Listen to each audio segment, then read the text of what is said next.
Hello everyone. In this session, we will discuss three very important aspects of health insurance, or to some extent general insurance as well, or insurance in general as well. So, in terms of healthcare scenario, we are moving towards the health insurance. The healthcare scenario is also being outsourced. The US and the Western healthcare scenario are being managed by us. So, we also have started adopting the Western healthcare system, or their market. A very popular healthcare system which comes out of United States is managed care organizations.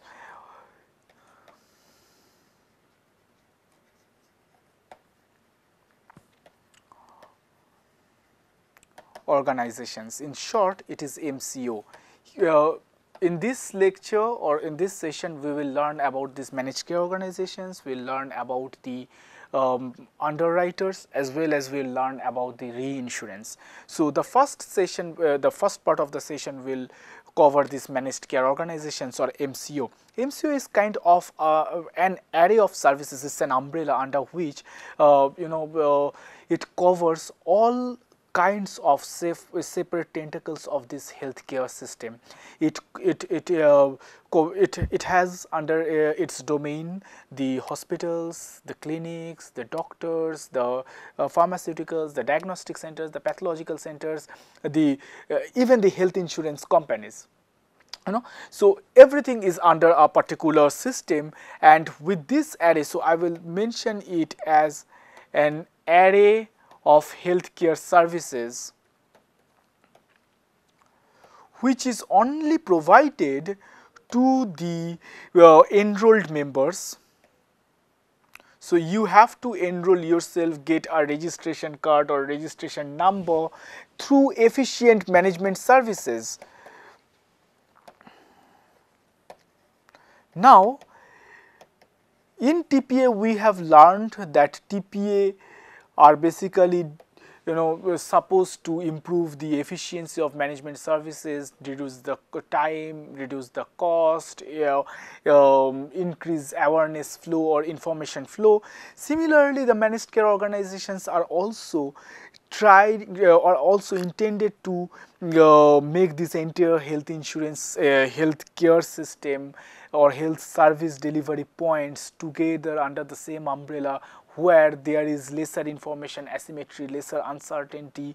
It's more connected. All the stakeholders are more connected to each other, better data flow, and all this. So through efficient management system. And the fourth is that the payment mechanism.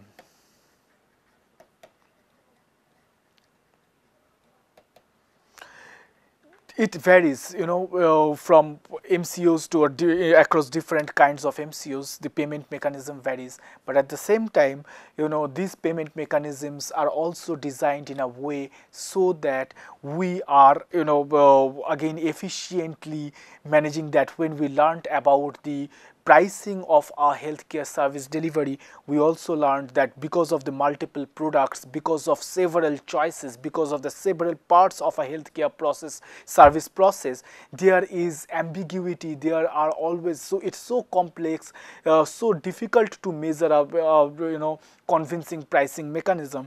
Hence, if everything is together managed by a particular organization, these kinds of pricing mechanism are often better taken care of. So this payment mechanism is also very unique, what they try to target in MCOs. So it does not basically change the services, the service providers, the insurance companies, the pathologists, our diagnostic centers provide to the patients. So the service remains same, but the management, the referral, the time, the information flow, everything is smooth. And with this introduction of electronic health record, electronic medical record, in short they are known as EHR and EMR, that is health IT, introduction of information technology in these healthcare operations with this EHR and EMR. So now you go to a corporate hospital, you will be given a number, and taking that number, not only in corporate hospitals, even if you are registered under a particular scheme, you are given a particular number, a government public health insurance scheme or any particular scheme, health CGHA, CSIS, you have a particular number, enrollment number, and with that enrollment number, now everything being in the soft copy, everything being in the system, so your information is reaching at no time basically across different service provider, not only even across the service provider when we are sitting in India providing service, as a BPO or KPO, we are providing service to the US healthcare market, then based on the same number we are accessing the information of the patients who are sitting there. Some doctors are sitting here, some doctors are sitting there in US, and then we are trying to connect a network. So now again, having everybody under the same umbrella, under the same domain, of course have helped. Now there are basically two types of MCOs who of course the objective is cost minimization through efficient management practices. The two MCOs are, one, the most prominent one is HMO, Health Maintenance Organizations, HMO, Health Maintenance Organization, and two is PPO, Preferred Provider Organization.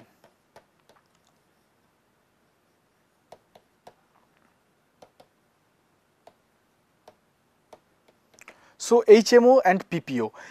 Well, there is another one which is said POS, Points of Service, which is basically an amalgamation of these two. Some from HMO, some from PPO is featured in points of services. So these are the three basic MCO system what we find in USA, and the most two prominent one are HMO and PPO. So a registered HMO, so if we are now talking about HMO, Health Maintenance Organization, that any registered person with an HMO will, against a subscription fee, against the payment of a subscription fee, which is often yearly, they avail some services, and they allow the members, the HMO members, to access the data, access the employed providers. What they do, if I pay the subscription fee, I can avail the group of healthcare providers who are registered or empaneled under the HMO. But in HMO, one thing is little, unique, that or what is characteristics of an HMO is I cannot actually select my own practitioner. So what happens, there is always a doorkeeper who is a doctor, of course, who is a doctor, and I need to approach my doorkeeper doctor, and he or she will suggest me which way my treatment will go. So then there are several impaneled doctors, right, and she can or he can refer me that based on my health problems, they can refer me that which will be those impaneled doctors I can consult with. So after subscription fee, I can access those doctors, and then I don't have to make any payment to them. After I make a subscription fee, I go to those doctors, I take I avail any diagnostic system. These are free. Even a sort of insurance, this is a part of insurance because you have made a payment already. These are free, and after a certain while, maybe that depends, maybe you will be charged, but that depends. So over here, these health insurance companies, because they get the money from us, these HMOs are not health insurance companies, they just collect the money as a subscription fee, and then they connect the health insurance companies to insure these patients. Yes, they connect these health insurance companies.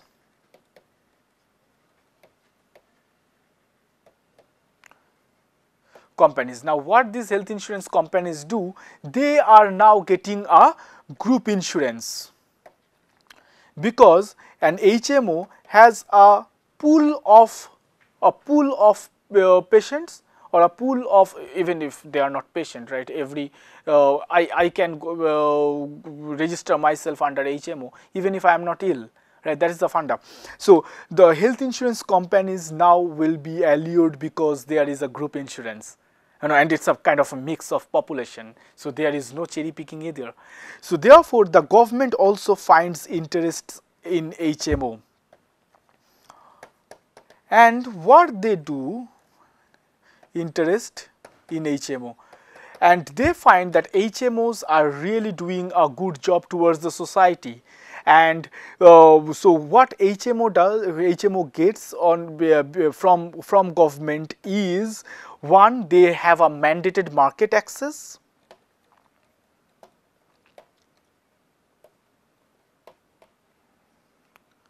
and number two, they receive a development fund from the government.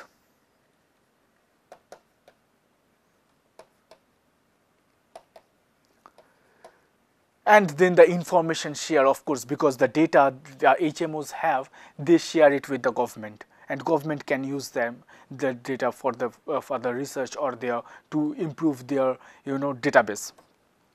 So this is all about HMO. When we talk about PPO, which is Preferred Provider Organization, PPO, the name suggests that as in HMO, I have to always go through a doorkeeper. In PPO, I can directly, once I register with a PPO, I have a list of doctors, and I can choose my doctor based on the proximity, based on the ratings in the internet, Google it, and then find, okay, this is the best doctor, so I will go to him or her. So they can choose it, and then the doctor, of course, have to be under this PPO mechanism. So here I have a freedom to choose my own doctor from a list.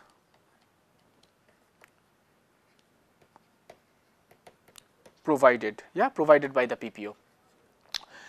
Over here, the subscription fee is low, but how the payment mechanism works is that I still need to make a payment to the doctors,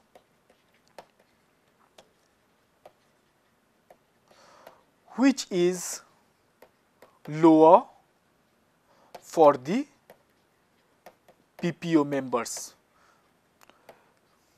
Lower means discounted.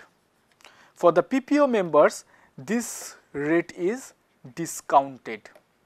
So the PPO members enjoy a discounted rate. So because they have already because we have paid some amount of money to avail this, we can see in terms of, if you are aware of this Club Mahindra, they have a group of hotels, they provide services, the transportation services, the several other services in terms of a vacation, they plan the vacation, all this. So similarly, these HMOs and PPOs are also kind of, you pay a subscription fee, and then for Mahindra Group Mahindra is basically Club Mahindra is basically a kind of a HMO in terms of tourism industry, but at the same time, this HMO and PPO is works towards the reduction of cost. But if we compare between the HMO and PPO, the cost is higher for PPO as compared to HMOs. So PPOs are expensive,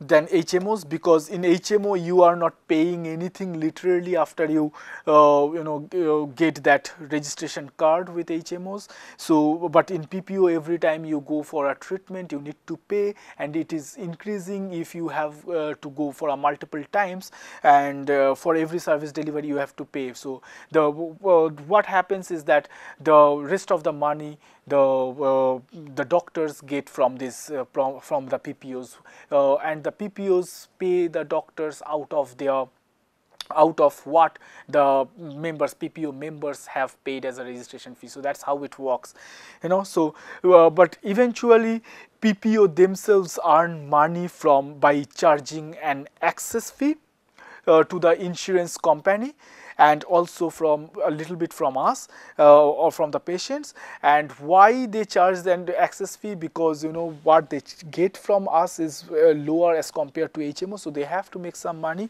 and also they may have a nexus between the with the doctors.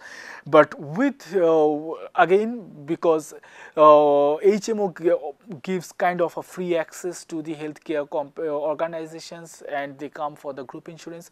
Here also the healthcare the HMOs give access to the health insurance organizations to get group insurance. Here also is the same thing, but PPOs charge the access fee for the database, or for the, you know, for the database of the population, of course, for their customers from this health insurance company. So I'll keep it like PPOs charge an access fee from health insurance companies against their customer database.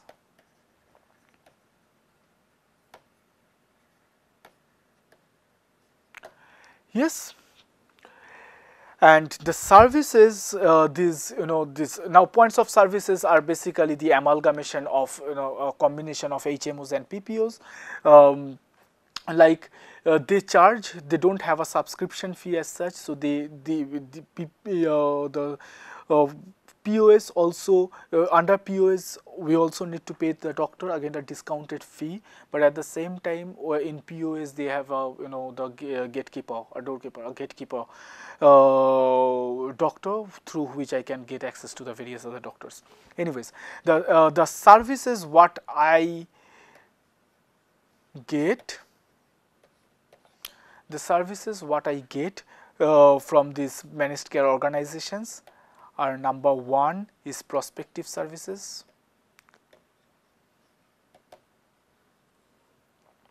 number two concurrent services,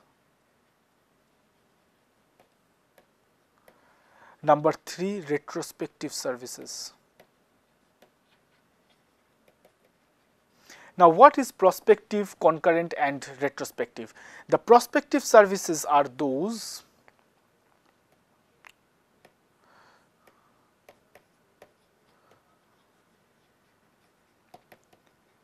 which talk about first the pre-certification of a particular case, that whether, you know, a particular case will get insurance or not. It's a kind of utilization review.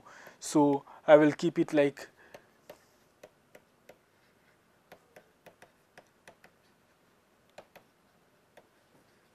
of care for a particular case, and it is done by the utilization review.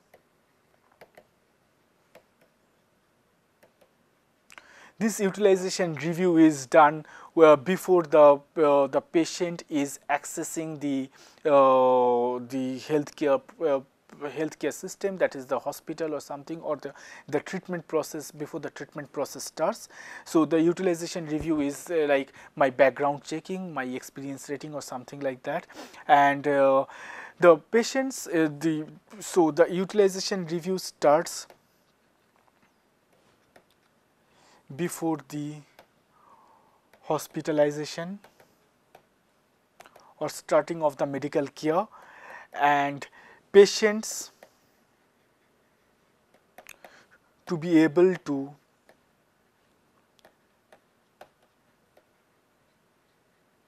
access as long as they are member of PPOs or HMOs. Access the healthcare.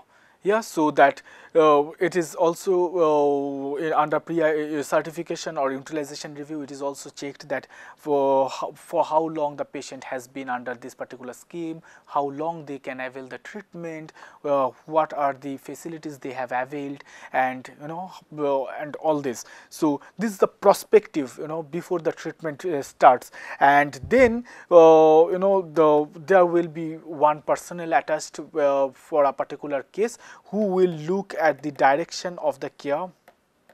So directing of care, so which way it will go, like say the a particular gatekeeper or particular doctor who suggests that okay, you go to this HMO, you go to this particular doctor, or you go to that particular doctor, and then the referral starts working. You go to diagnostic, you go for this checkup, you go for some other doctor. So this entire networking is required to be managed well. So the entire process flow of their treatment. So and this is generally done by a designated person for a particular case. So this directing of the care starts just when the prospective services starts. So that after that, based on this pre-certification or the utilization review, the doctors decide that in which way this treatment process will move. The next is that there is a difference in case of direction of care. One is it's like for PPOs, and the other is for HMOs. So how it works for PPOs are very different than how it works for HMOs. We have learned that, right? PPOs, the patients choose their own preferred doctors. In HMOs, it is generally referred or recommended. In case of concurrent, as the name suggests, is in case of concurrent,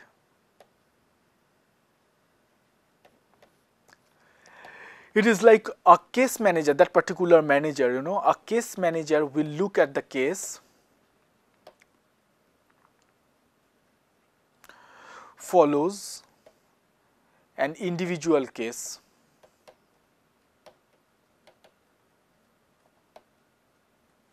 throughout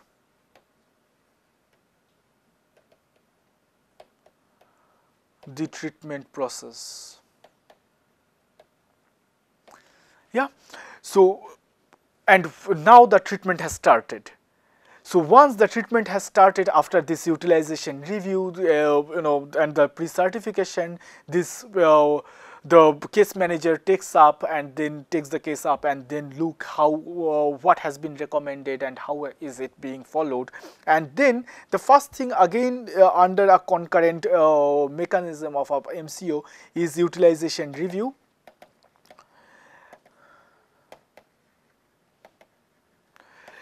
That checks the appropriateness and the quality of the care.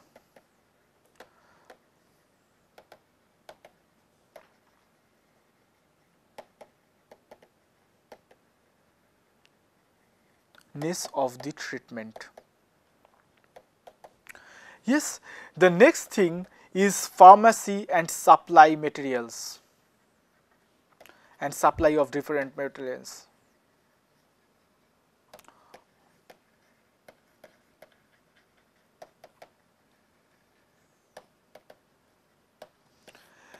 Mostly pharmacies. So this means that what has been recommended, what kind of medications have been recommended, which kind of apparatus have been recommended, and whether it is being, excess is being brought, or there is a shortage, or if there is an anomaly, whether the during the process, if there is any shortage, or if something was required the previous day and it has not been there. So this pharmacy and other supplies, the other commodities management is also done by this case manager. And then the third is discharge planning. So once the treatment is at the last stage and the patient is supposed to be discharged, then the discharge planning starts, and then they will give the patient a discharge summary over where it will be written that what the patient is supposed to do, what kind of medications they are supposed to follow. Before the discharge summary, they will look preparing the discharge summary, they will look that what had been recommended, everything had been followed during the 5 days, 7 days, 1 day, 3 days stay under the treatment process, and whether the patient is okay to be discharged, because everything cannot be done by, if in case of a surgery the surgeon cannot do, in case of a particular treatment process where a senior doctor is doing, senior consultant is doing, it's not always possible to follow that up by that senior consultant. So it's then this case managers pitch in and do a fantastic job with their medical knowledge. And then the final one is retrospective.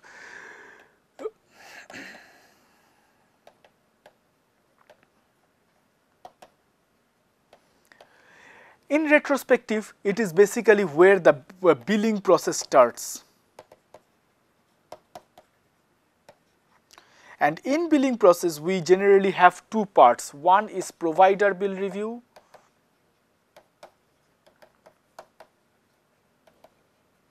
and another one is hospital bill review. Provider bill review is generally, generally the services rendered by the diagnostics centers, by the pharmaceuticals, by if there is the physiotherapists are coming from outside.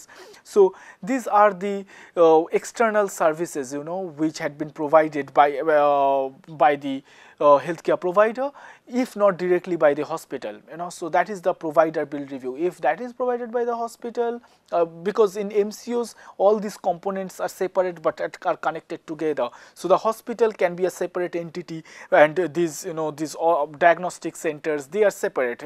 They may not be under hospital, so their bill will be separate, hospital bill will be separate, and the combined bill will be prepared. So the provider bill review are those reviews, their bills, like say diagnostic center, pharmaceuticals, and all these things, where hospital bill review are generally by the hospitals. The salary or the consultant's remuneration, and if they would decide to mention that how much for these customary fees, the workers compensation and all this, and how much are paid for the rooms for a particular service provided, a customary service provided. So all these are done by this under this hospital bill review. So therefore, when we have this, when we do this retrospective service, we are generally looking at this billing, because billing is the most common error under billing in a hospital scenario. The most common errors which appear is under billing. There can be the miscalculations causing losses to the hospital finally in every way. Or causing losses to the patients. If it is causing losses to the patient will give a bad reputation, or will carry a bad reputation about the hospital, and then they will never come back, or will give a very bad feedback. So the hospital is finally at the receiving end. So the billing errors are not be really intended for, and that is where these retrospective operations are done. Retrospective services are done by that case manager under an MCO, HMO, or PPO.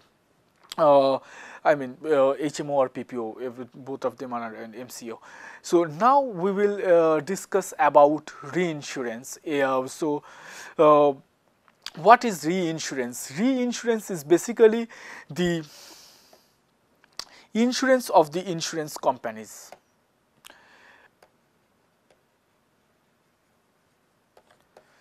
Is the insurance of the insurance companies. Yeah.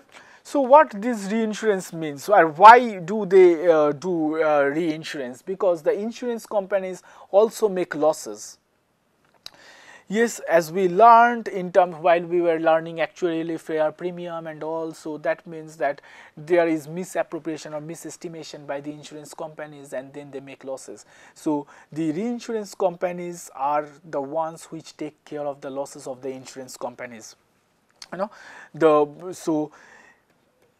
Reinsurance companies insure losses of insurance companies. Those who insure these losses, they are known as reinsurer. Those who insure the losses are known as reinsurer. Those which are insured, they are known as ceding company.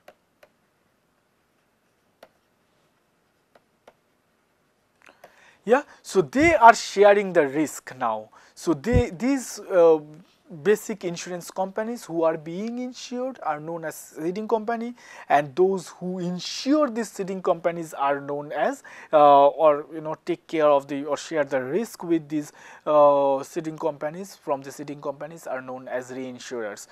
Now, when we talk about that, okay, sharing the risk or chance of making loss, the general idea or general concept what we discuss upon is net amount at risk.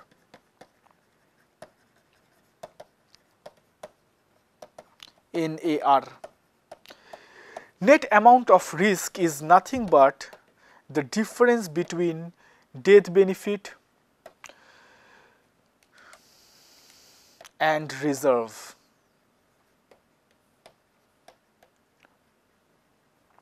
Now, what is death benefit? Death benefit is the amount the insurance company has to pay during claims. It's a kind of indemnity, right? So the death benefit is the amount the insurance company has to pay towards its customers during the claims. Whereas what is reserve?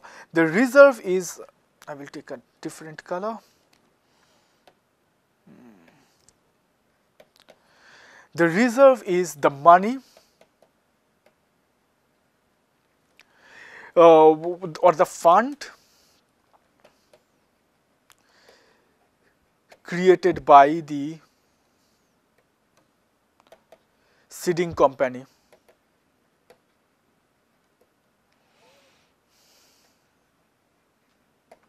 in purpose of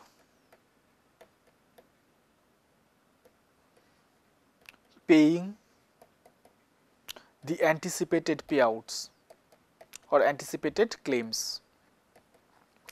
So how they generate these reserves? Through premium, of course. So this fund, the reserve is the fund created to make the payment towards the claim, and then the claim which is arising is basically the death benefit, and therefore the difference is the death benefit minus reserve. That means the difference between my revenue, on the other way, when the reserve can be my revenue, and this can be death benefit can be my indemnity. So, and that is how we learned to estimate the losses, right?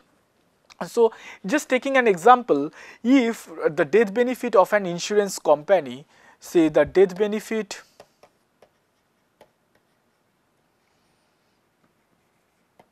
is 70,000 rupees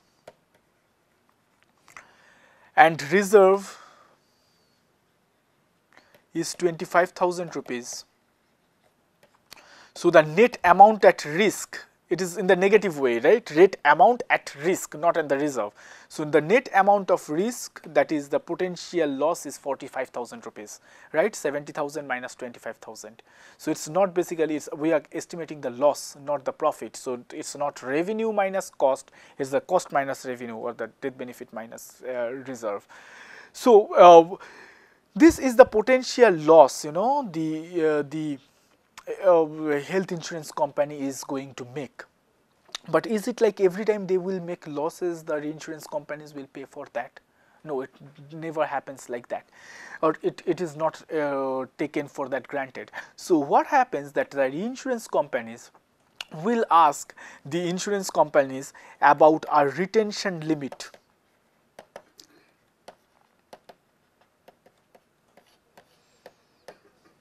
Retention limit. So what is this retention limit? Retention limit is the maximum amount of loss the ceding company the insurance company, yeah. Here I will say ceding company because here are two insurance companies. Ceding company is willing to incur. This is the maximum amount of loss. So they said, okay, I will 45,000 is my net amount at risk. So my retention limit is something close to 80,000 rupees. That means I know that even if I make a loss maximum till 80,000 rupees, I have a capability that in next cycle I will, I will make it up. I'll manage it. I don't have to, ask for an insurance.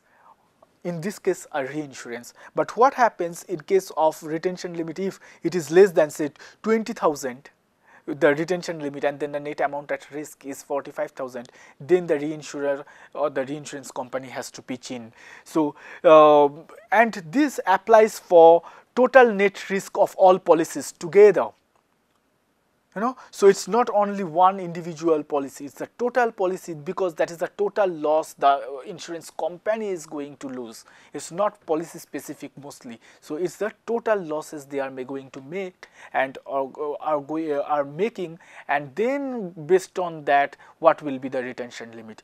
Yes, therefore if my death benefit is around 70,000 rupees and I have a reserve of around 25,000 rupees, I have net amount at risk of 45,000 rupees. Now it depends that what will be, like depending upon the death benefit and then the reserve, you will estimate the potential loss as an insurance company, as a ceding company. Now it's not that whenever a ceding company is making loss, the reinsurance company will insure for that loss. So the reinsurance company expects that the ceding company will, can adjust its system till a certain amount of losses can manage by themselves. So that maximum limit till which the ceding company are supposed to arrange or make up their losses, make for their losses up, then that is known as retention limit. Therefore, retention limit is the maximum amount a ceding company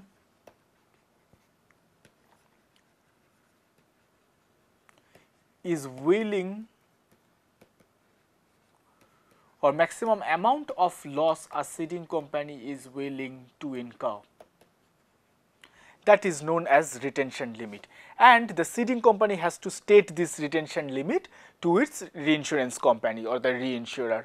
And this retention limit is not specifically for one particular insurance scheme. It is basically for a group of all together, considering all the insurances together, that what is the potential amount of loss or the net amount at risk, considering all the policies the insurance company has sold or the ceding company has sold to its customers. Based on that, the retention limit will be fixed. And once we fix the retention limit, that means we are moving towards the reinsurance treaty, because retention limit is a very important component of reinsurance treaty. So what is this reinsurance treaty? A reinsurance treaty is again a contract, and this contract is between the reinsurance company and then the ceding company. So a contract between the reinsurance company or the reinsurer and the ceding company.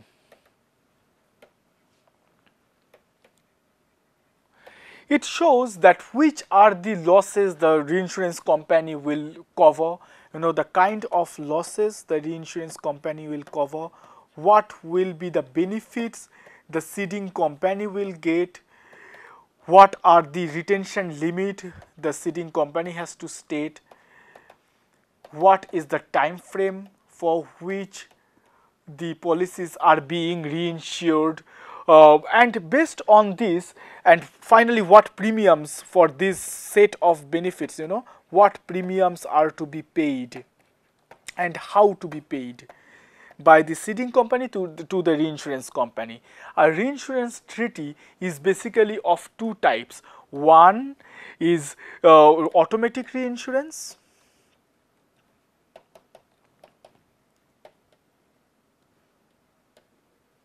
and another one is facultative reinsurance.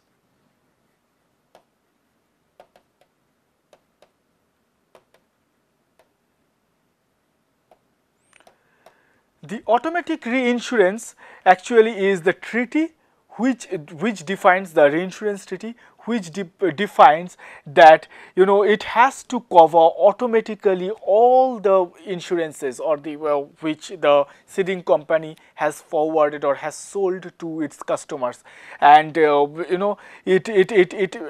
is no choice for the reinsurance company, where the facultative reinsurance, in case of facultative reinsurance, the reinsurance company can specifically choose that these are the based on certain criteria, that these are the insurances I am going to cover, and that when they try to selectively or select the insurances, then they will consider one policy at a time individually. So this automatic reinsurance is actually given in a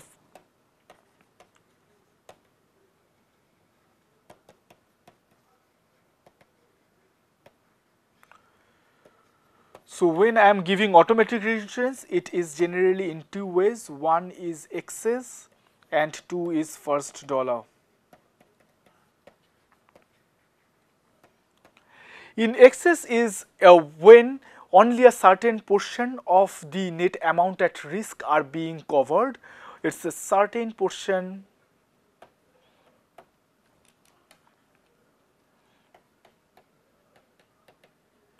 of net amount at risk are being over the company's retention limit. So over the company's retention limit are being insured.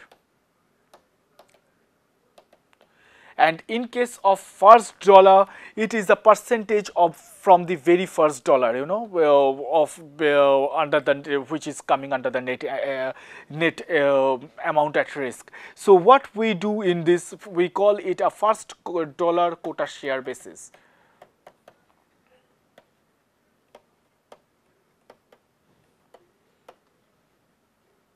So it covers a certain percentage of the net amount at risk from the very first dollar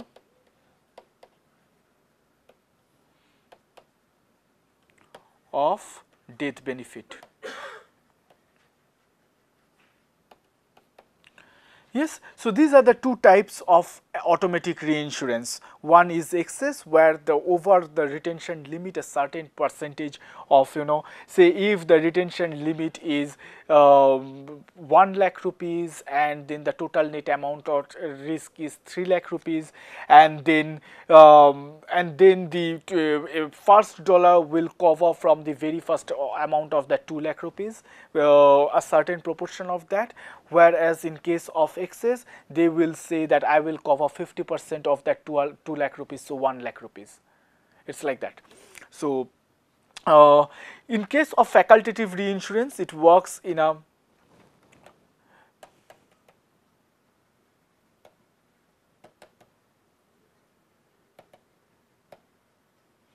In case of facultative reinsurance, it follows 3 steps. The first step being they want the underwriting information.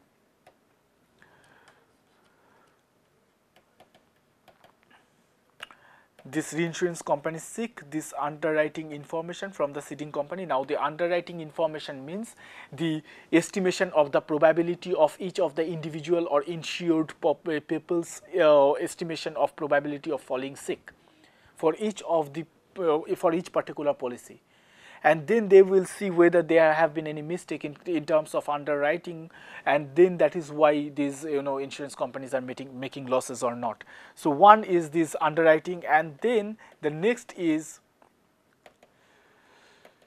reviewing the information and then deciding that whether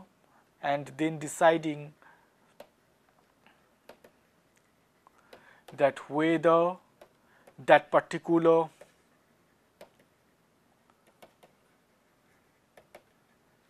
policy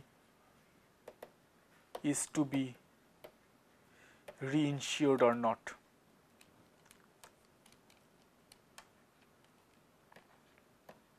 Because in facultative they actually choose the individual policies, so they have this discretionary power, so they will look at each policy and will then decide.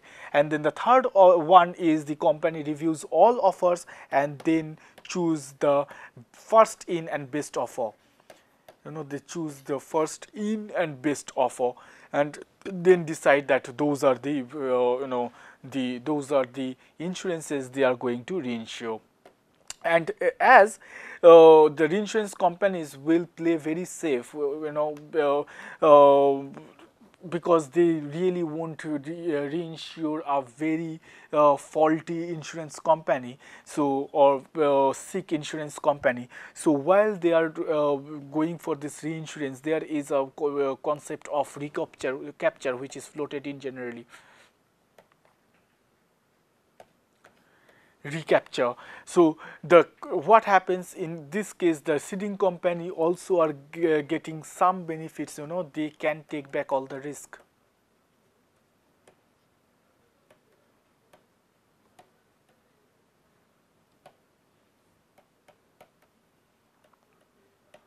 All of the risks. In less developed market, what happens that often treaties give a statement, it is mentioned in the treaties that the company has an annual right to recapture. That means within a year they can recapture all the risks, And then the third point, what happens in the more developed markets, in the developed markets, it's very restrictive. It's more stringent, it's the recapture policy. So what happens that they are not allowed very restrictive. So what happens, first thing is that not allowed or only after a certain number of years the recapture can take place. So if you have reinsured yourself, you cannot take back the risks, you have to pay for the premiums and all. So not allowed immediately, only after a certain number of years.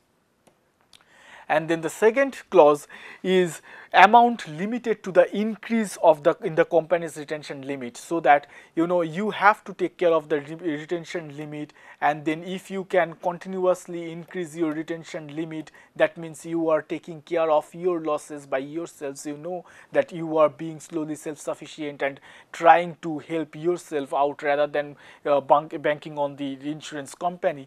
Then this retention limit increment actually convinces the reinsurer that you have this capacity to recapture. These reinsurance treaties are generally made in terms of an annual plan. They are annually renewable, and there are always an expense allowance which is generally paid under the premium. It's kind of the benefits the reinsurers often ask to compete on expense allowances, because these are the benefits that the ceding company wants to receive against their premiums, apart from that sharing the risk. So these expense allowances are which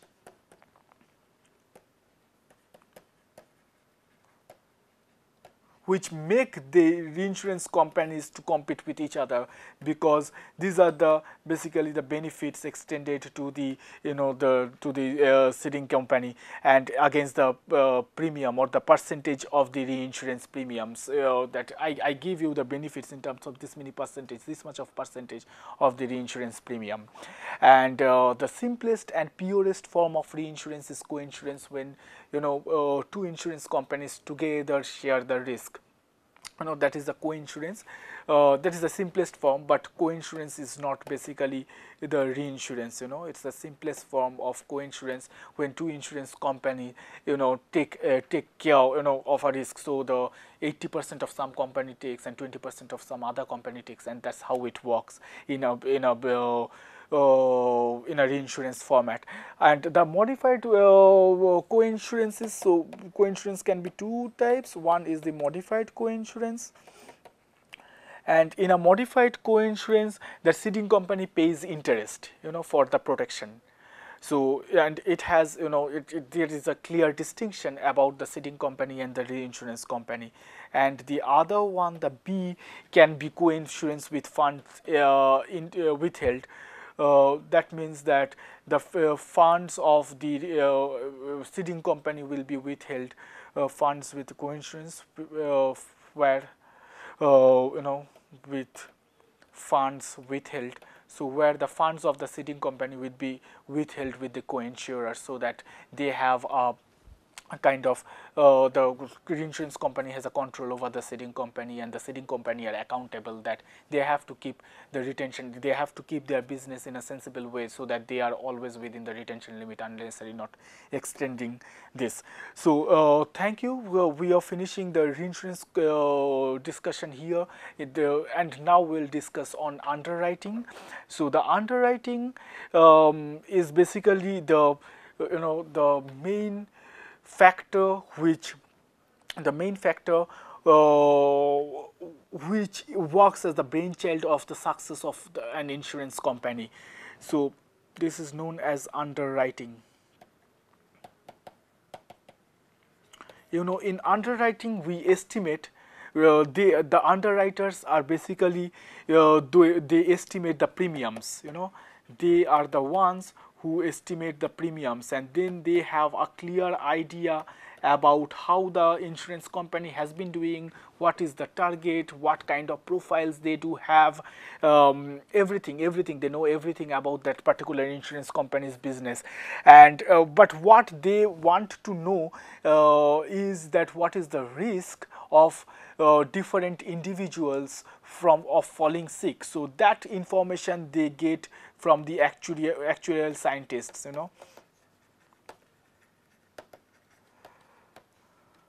So what they do, these actuarial scientists, they estimate the risk of falling sick for each individuals. And based on this information, the probability, the underwriters basically, estimate the premium, because they can estimate the premium based on the PS into C, the cost of treatment, because this PS component comes from the actuarial scientists, and PS, they estimate this premium, and then they know the load of this insurance company, and based on this they can estimate the premiums here for each and every customer. If it's a group, then for the group. If it's an individual customer, then for individual customer separately. So what does this, the underwriters do? Their roles are: one, risk management;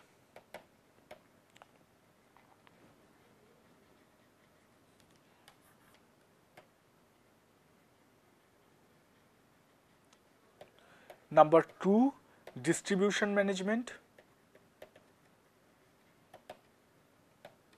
and number three, cost management.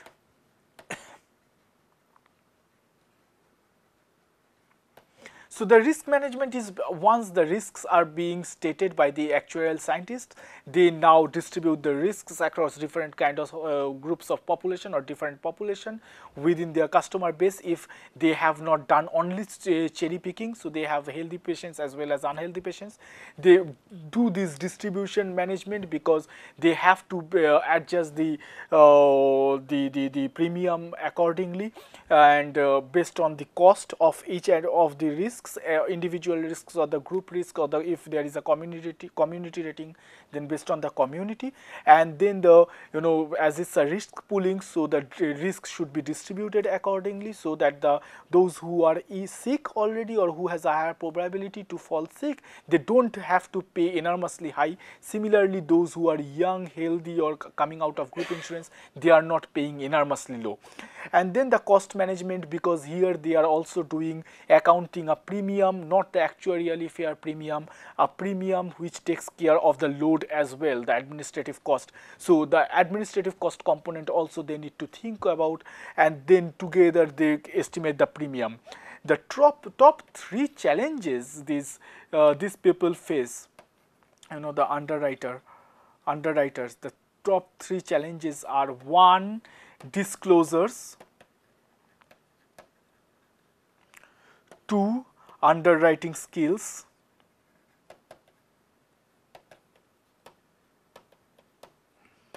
and three, processing hurdles.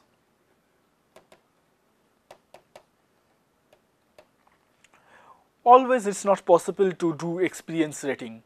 So what happens when the insurance companies rely on the disclosure by the patients? So a patient can lie that I don't smoke, I have never fallen sick, and then I do physical activities. They can lie.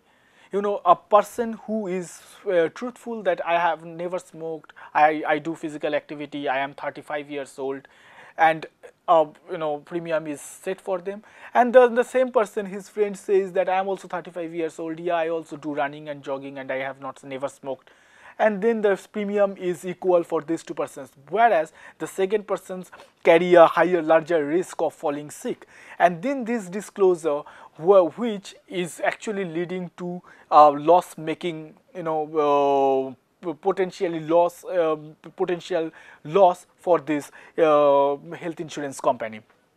So this is a adverse selection, you know, and this happens because of the adverse selection, because in order to get more and more customer, they just didn't find out that whether that is a truth or lie, and then they made a mistake, and that is why they failed to do a risk classification. Because now both the persons A and B are similar, so there is no risk classification, and then the risk assessment or the rating has been done accordingly, you know, exactly the same. Probability A's for sickness for A, PS for B are altogether same, and you are estimating our risk. And secondly, if there is a moral hazard, what happens in case of moral hazard? That they go for this treatment even if it's not required. So, and but however, the moral hazard can be controlled in terms of when the insurance companies identify that there is a possible moral hazard. What they do, they can you know, cancel their insurance, they don't renew them. Number one, they can increase the co-payment, the percentage of co-payment when they reinsure. Now, okay, you have done a moral hazard, so you have to make a larger amount of payment. We are not going to be to pay for you 80%. Now we will only pay 60% or 70%, and then we can do they can do a fee negotiation that your premiums will be higher. And also they can do the exclusions or limits, that is the amount of benefits that person will get. So if they have lied on something, so on those physical you know, habits or the bad habits, whatever the morbidities are associated with, they will not, the insurance company are not going to pay for those morbidities. So, and then the underwriting skills are often, you know, making mistakes in terms of this load estimation, making mistakes in terms of this you know, in terms making mistakes in terms of the probability estimation, which comes from the actual scientists, and then the failing to do a proper distribution management, and all these underwriting skills actually leads to the losses to the insurance companies. And then the processing hurdles are often, you know, there are delays in processes, in claims, in pre-authorization, and in terms of that they have a misappropriation in doing this underwriting estimations or this premium calculation, and finally, you know, while doing the renewal, and this causes a dissatisfaction to the customer. Because of this, you know, if the customer has gained or has availed an insurance last year, and then they want to continue with the insurance, and because of these underwriting challenges or limitations and also the processing hurdles, it causes dissatisfaction to the customer. However, the benefits are, of course, that it increases the efficiency of the insurance company to appropriately estimate the risk, to appropriately measure the premium, and hence to to manage the losses or the net amount of at risk finally. So, and also with the inclusion of technology, more and more technology, it has been faster, and then the distribution is, or the networking is easier with this telecalling facility, online services through third party administrators. So there is lesser of information asymmetry. So all, first comes the actuarial scientists, where they estimate the premiums, and then comes the underwriters. Because actual scientists first they estimate looking at this background profile of the customer. They will estimate a probability, and then based on that probability, understanding the operational cost, understanding the cost of the treatment, and the company's financial condition, the company's market share, everything, which only the underwriters know, the actual scientists probably don't know. Then these underwriters, based on this probability estimated by those mathematicians or statisticians who are the actual scientists, and then they will estimate the entire premium. Thank you.